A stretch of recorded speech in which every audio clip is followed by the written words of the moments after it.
serving me well despite all of its shortcomings. I've done, I would say I've done 10,000 miles in this car, all with fault. Not a single bit has been simple. Christ. Yes, and it's a 1989 E30 BMW 318i Touring in Alpine white. And the thing that makes it a bit special. Fucking hell! It's gone! Where's it gone?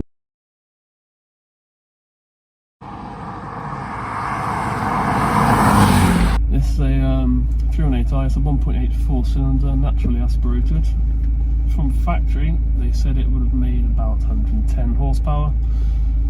It has been about 30 years, so I'd imagine that figure is down at about 90. I think that's fair. It's not a very quick car in the least. It does weigh about a ton, so it's fairly light. However, that lack of power does show very clearly. It's a 5-speed gearbox. Really love to have 6, as the motorway journeys are very strenuous, should you say. It's a very comfortable car. All the estate models and Tourings came with the comfort seats, which is very pleasant. On to the dynamics of the car. Good word. The dynamics, the way it moves, is very nice. It feels planted with the new suspension work. It's nice. It sits on the road nicely. It does skip about. It's an open diff, so it doesn't slip out on me that much unless I am pushing, which for legal reasons I do not. Ignore all the things moving around the back of the car. That's me not being prepared. The gearbox is lovely. You can easily just flick down between 4th or 3rd, even 2nd if you really feel like it. It revs pretty high. It'll top out about 6,000. That's when it starts shouting at me to change. Changes down really smooth. You can heel and toe it nicely, as you can probably hear. That is talent, by the way. What else I say? Steering feels pretty sharp. It's still a bit floaty. I intend on getting a new steering rack that A, reduces the turns lock to lock, and B, make it feel a lot sharper, a bit heavier to use. The actual interior items itself, they're right. So the wheel's very big. I want a smaller wheel because this feels like a Land Rover. Gear lever, we do a new gear stick because, as I'll show you in a bit, it has its faults. I've got a common issue to this car, that the left headlight will turn off on its own at any given moment, which is fine for daytime use. However, nighttime use, I'm not so appreciative of it. Boot space is massive. I have camped in this car before and it works bloody brilliantly, except when the sun comes out, because the whole car is glass, as I will show in a minute. Sunroof works just fine, as I will demonstrate. Give me about 3 hours whilst the sunroof actually opens. There you go. Nice fresh air above me.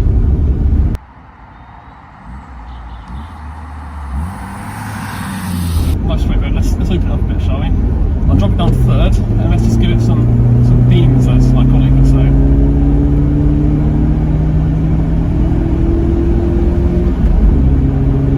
That's 70. 70 limit here. Oh, still at 70. Still sat nicely at 70. It's definitely still doing 70. Ignore the shaking, it's definitely doing 70 here. On this dual carriageway, national speed limit. I don't break speed limits. See, if I were against the law, I'd be saying that's triple figures there, but thankfully, it only took us up to 70. Yeah, so this car really nicely accelerates up to 70. Third gear is really long, nice accelerated too, as is 4th, 5th. It's a very short gear, you don't really need it apart from that last extra few miles an hour to get to 70. What I'd say about second, still fairly short, as is first. Need to use this to get rolling for traffic to go around town in. For me, 4th gear is the gear in this car. Plus, it's also got 3rd up there. You can also just tap it straight down to 3rd.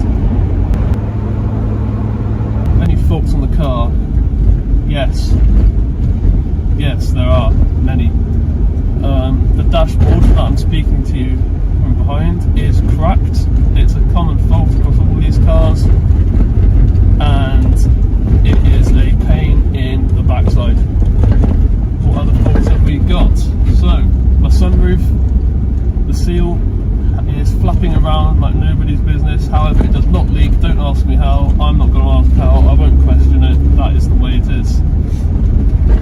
What else have we got? So, currently the exhaust is hanging on by a thread. I am getting that repaired, but it's still hanging very low to the point where if I try and reverse onto my driveway, it makes a horrible noise as if the car's falling apart, which it is. Due to my genius in lowering the suspension, the front tyre rubs under any kind of compression or tight cornering, which is less than ideal. Previous owner did put some sort of fancy exhaust on this, which is probably why it's breaking. So if you're in second or in first and you want to change second quickly, it saves, pull the gear lever down, you're going for it a bit, this happens. Now, this is the gear knob, the lever's still there, however it's not ideal if you're in any kind of hurry. Work I've done on this car. I have put some AP sport suspension on it, not coilovers, don't judge me, I'm broke. I've also put some DTM Raider Works, I believe in the name, wheels on, RW01s. They're sort of like a DTM style, like flat-faced wheel. I had them refurbished white, because I didn't have white at the time. I like them, I've curbed them many a times. That's how it is. What's I done? I have also had the top end of the engine rebuilt at some point. All the seals on the back of the back of the car done. I have had some new steering arms fitted. I believe that about sums it up. I intend on swapping the engine at some point, either a Honda unit or another BMW unit, which would be nice, though expensive. I want to change the interior, I want to get some nicer seats, some Recaros, hopefully, different wheel, and change this dashboard which is falling apart on me. Right, history of this car. So, in the 80s, BMW came up with their new replacement for the E21. They called it the E30. This is the 3 Series model. It's like the working man's car to average BMW. They brought out quite a few engine options. So the 316, 1.6, 318, which is this car. Believe it or not, this engine block was also then used as a base for their Formula 1 engine block. If you remember in the 80s, they had those Formula 1 cars with 4 cylinders, huge turbos. They're putting out, what, 1400 horsepower? Absolutely crazy. So that was the 1.8. Unfortunately, this car does not have that engine. Then you had a 320, which is a 2-litre 6-cylinder, which is quite nice. That's not the engine to go for, really. The 323 then came along, which is a 2.3 6-cylinder. Same again, it's an engine. Then there's the 325, which is a more desirable car. It's a 2.5 litre 6-cylinder, 325i, and the IS came out. The IS was the one below the M3, and the M3 is the real one that everyone talks about. It's a 4-cylinder, 2 litre, 2.5. It's a 4-cylinder 2 litre, 4-cylinder 2.5 litre. Alright, actually, make cut whichever one's the correct one. It's a 2-door coupe version of the 3 Series with either a 2 litre or a 2.5 litre 4-cylinder. This engine was very revvy. Very, very good engine. The car itself had new suspension, new brakes. There's a higher boot lid for aerodynamics and to allow the spoiler to sit a bit more nicely. It had wider box arches, which were really aggressive, and it went on to be an absolute hitter. Entered DTM, dominated. Entered touring cars, dominated. In general, it's one of the most iconic cars out there, I'd say. Especially when it comes to like the 80s, early 90s sort of era. Enough about that though. This is where the real heritage is. The touring was created by one of the chief engineers or designers, either or. I forget which one. I don't care. At BMW at the time, see, GT3 went by. I don't saw out my window, but blimey. Anyway, he was one of the chief jobbies at BMW at the time. He had a family, and his 4-cylinder E30 3 Series just wasn't cutting it. He had no space, he wanted to take his family camping, so in his infinite wisdom, he decided to go into his shed like any good man would and build an estate version of his car and just graft on a back end onto this car. This not only did wonders for the practicality but for handling. See, this car has a near 50-50 weight balance, which is really good for performance driving if it's achievable considering that this car has about 3 brake horsepower. Let me talk about costs in this car. I don't like talking about it because I have to deal with it. Now, tank of petrol in this car unbelievably cost me about £55-60. I think it's outrageous. However, it has to be done. I go through a tank of petrol very often. It's not a rare thing for me to use a tank of petrol. This car enjoys petrol. It's fine on oil. Oil's not a big problem. Coolant, power steering fluid, average car that use it all about the same rate. I get this MOT service every year, as you should. It costs me about £300 a time. In general repairs throughout the year, probably cost me about £400. I would say in total, so first year of ownership, it cost me about £3,500. This year's been much cheaper because I spent that money on preventative work. So this year's cost me only about £400, which I'm very happy with. I'm not including fuel into those prices. If I did, I'd probably cry. Right, I thought whilst I'm here, I'll explain to you more about my ownership of the car.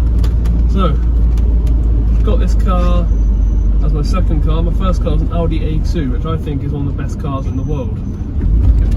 I bought this car about 18 months into A2 ownership. I bought it for about £4,000 on eBay. Unseen, there's one picture of it, is the arse end of it hanging out in the garage, which isn't ideal for any prospective buyers, but I took the risk and it paid off, I'd say. I've since spent probably in excess of £7,000 to get the car usable, which in the grand scheme of things isn't too bad.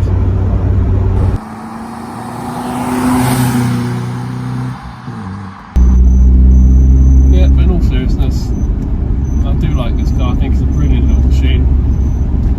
It's not the quickest, some would say it's not the prettiest, I sort of agree. It's cool but bland. It's very white. And but yeah, it's a dependable car, it's fun, pretty practical. I can't say reliable, but it's pretty reliable considering it's from 1989, it's doing good. My plans for the car, right, I want to get some M3 style arches, those nice boxy wheel arches. I want to get those on this. I think they look really nice. In terms of engines, I know I touched on this earlier, but a Honda unit with a turbo would be pretty cool.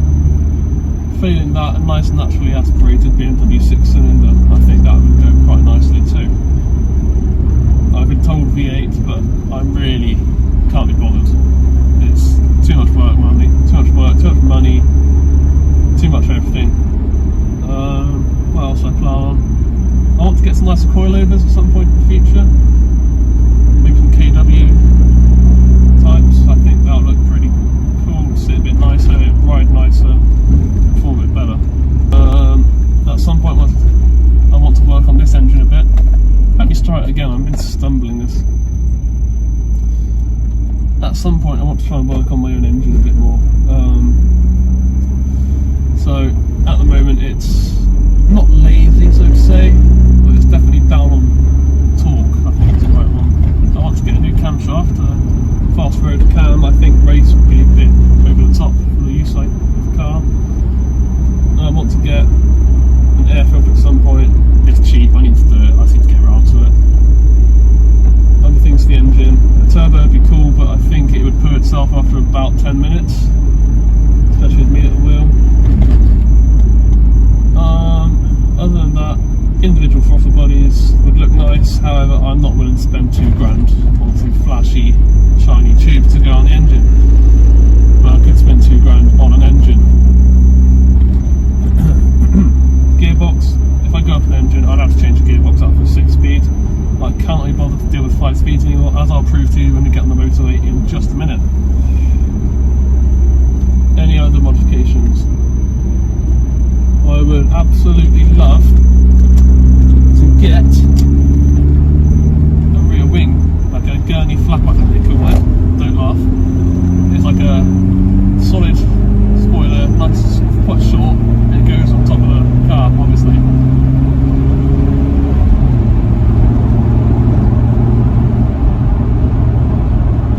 Right, so I'm in 5th now, top gear. And I'll just get up to cruising speed, shall we say, on the motorway. I will, once traffic clears a bit.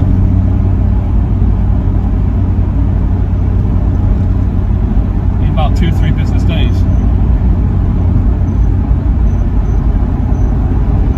It's giving me an opportunity to talk about the feel of the car, though, the road feel. And it's surprising, despite these seats being sort of quite leather, quite worn down, springs, foam, whatever, you still feel a lot of the road, you still feel what the car's doing underneath you. I think that's a real nice sort of thing to have. Especially steering isn't as good feel, but you can still tell what's going on down there.